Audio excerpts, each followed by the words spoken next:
Hello everyone! If you're watching this video, it's likely that you are either a nurse who is considering a career change to maybe do pre-op nursing, or you are a student who has not yet decided what they want to do and they're considering nursing and are curious to know a little bit more about a day in the life of a pre-op nurse. So today I'm going to kind of go over what my day normally would look like when I come into work to do pre-op. The pre-op nurse is actually one of the very first people that arrives at the center. You're going to have your medical secretaries that also arrive bright and early, but a lot of times surgeries do start at 7:30 in the morning. You will have the occasional surgeon that starts at 7 though. Start at 7, like in the operating room at 7. So that means that your pre-op nurse is arriving usually around 6 o'clock in the morning, or sometimes even a little bit before, to get things ready. So that may mean that you're getting up dark 30, it's like 4:30 in the morning, it is dark outside, and to me I'm thinking it's still nighttime, like this is not even morning and I'm getting up and starting my day. But that is usually the case when you're working pre-op. So if you're not a morning person and that kind of turns you off, just know that you're gonna have some early mornings if you're working for pre-op. So when you come in, you're going to be turning on all of the lights, kind of making sure that everything is opened up. We sometimes, especially in the winter, will turn on our bear hugger warmers to get them warmed up so that when the patients come in and they're freezing cold, we can hook them right up to that warmer and get them comfy. So we get those going. We'll open up and unlock our med room and we'll do our narcotic counts. Now, the center where I work is still doing paper charting. Praise! Paper charting is the best, guys. I know that you've probably only had online charting or computer charting at your hospital where you work, but let me tell you, it may sound like ancient, but it is the best. It is so much faster. But we will be going in and doing on paper our narcotic count. We open up all of our cabinets that have all of our restricted drugs, make sure that the count still matches the count from the day before. Now, we all trust our coworkers and everything like that, but this is to just make sure that everyone is accountable and that there's no like sketchy business going on, like with drugs being stolen or anything like that. So we'll do our narcotic count and then we'll go ahead and start trying to get the place prepped for the first couple surgeries of the day. So that means we're going to be printing a schedule, if we can't just like pull it up on the computer. But usually you print a couple schedules for the anesthesiologist and the certified registered nurse anesthesiologist who will be performing the anesthesia in the rooms. Also one for pre-op and PACU so that they can keep track of the order of the day and what patients to expect when, things like that. We'll also go ahead and start turning on all the monitors, make sure all the lights of all the patient bays are on. We'll maybe prime a few bags of fluid for the first cases. We might mix up a few antibiotics because we know that they usually prescribe Ansef if people don't have allergies, just to make sure that everything is ready to go. Now, usually by this point, if we're lucky, maybe we've tossed back a few sips of our coffee and we may hear them calling that our first patient is ready. So at our center, they call overhead and they say pre-op 303, pre-op 303. And that is our call to go to the front desk, get the patient's chart, and then we go through the chart at that time. So we're looking at their history and their physical, the medications that they're taking, the lab work that they got done, just making sure that we have everything in order for them to have a successful day of surgery. So at that point, we will go to the lobby and we will call the patient's name and we will bring them back by themselves. We will leave the family member in the waiting area at this time. They will be able to come back shortly and sit with the patient leading up to surgery, but for right now, we're leaving them behind. So the patient will come back with you, you take them, and this is usually when I tell them, do you need to use the restroom? This is a good time. So they will usually use the restroom. We'll collect any urine specimen that we would need to collect then.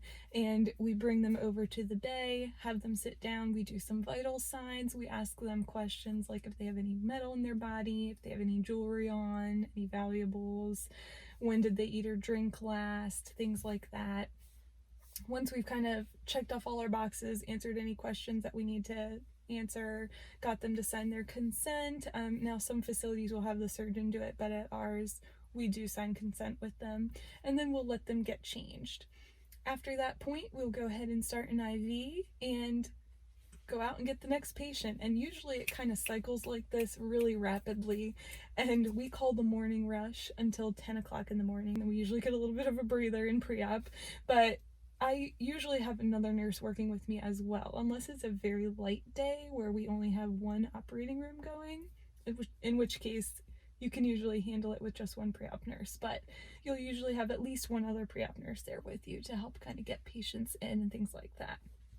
We also will have the other nurses start trickling in a little bit later, so that means, you know, usually 7 o'clock, 7:30, 8 o'clock, 8:30, depending on how long the first case of the day is and how long we anticipate them being in surgery. A lot of times the PACU nurses get to sleep in a little bit extra, but on the trade-off they do end up staying later in the day, so it's give or take, whichever you prefer there.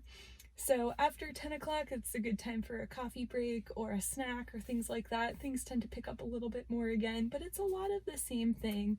Just get those patients prepped, get them in, make sure that you've answered any questions they have. If they have nerve block, you know, they need a nerve block, you'll be assisting with that, making sure they have all of their devices, etc. Educating them on the process of what to expect going into surgery and things like that, making sure that their family member is there and is going to stay there the whole time. They're not going to leave. Sometimes we do have a problem with that. And you'll get your lunch breaks throughout the day as well. Now, if you're at a center like ours, it's a very small center and the nurses do a whole lot, and we're paper charting. So anytime that you get lulls where you're waiting for patients to come in, you know, it's just a natural break and you've already had your lunch break or your breakfast break or whatever, you'll sit down and you'll do the pre-op calls. So you'll be calling patients that are on the schedule for the next day, telling them what to do, when to eat, when to stop eating, things like that. We're also going to be making follow-up calls. So any patient that had surgery the day before, we always call them and make sure that they're doing okay, answer any questions they have that maybe they just didn't think of when they were there the day before. We also, you know, once we're done with all of those calls and everything, sometimes we'll do audits. So we go back through the charts that we have and we just review them, make note of any missing documentation or anything that could be done better, and we kind of keep a record of that so that each year when we're accredited or whatever, they can make sure that everything's on the up and up, and then we can also just know areas of improvement for ourselves where we could do better. We also help out the surgeons and the anesthesiologists and the CRNAs with their audits as well. So we will select charts for them and try to pre-fill it as much as we can with the patient, their medical record number, whatever, and give it to them to review because they have to review each other as well. That's one of the other requirements. So we also manage that. We put pathology reports on charts where they're appropriate when we get them back. Any type of lab result, like if the surgeon removed a specimen that they wanted tested, those results will go back in the chart as well. And then if there's any missing signatures, a lot of times we do put sign here stickers everywhere for the surgeons, and you know, actually we don't do it for the anesthesiologists or anyone else, it's just the surgeons, but we do review all the charts as we're putting them together at the end of the day. So if we're missing any signatures, we do reserve those charts off to the side and try to make sure that the surgeons sign them before they go off to be scanned in and, you know, medically untouchable at that point. And that's kind of how your day goes until you've gotten all your patients in and prepped, and at that point you can check with PACU, see if they need lunch breaks, or, you know, again with all the paper charts, just make sure that, you know, you've checked with everyone and everything's good to go. But if everyone's good, then you usually get to leave at that point. So that's one of the perks of being the first people there, is that you get to be the first people to leave and you still sometimes have a nice afternoon to yourself.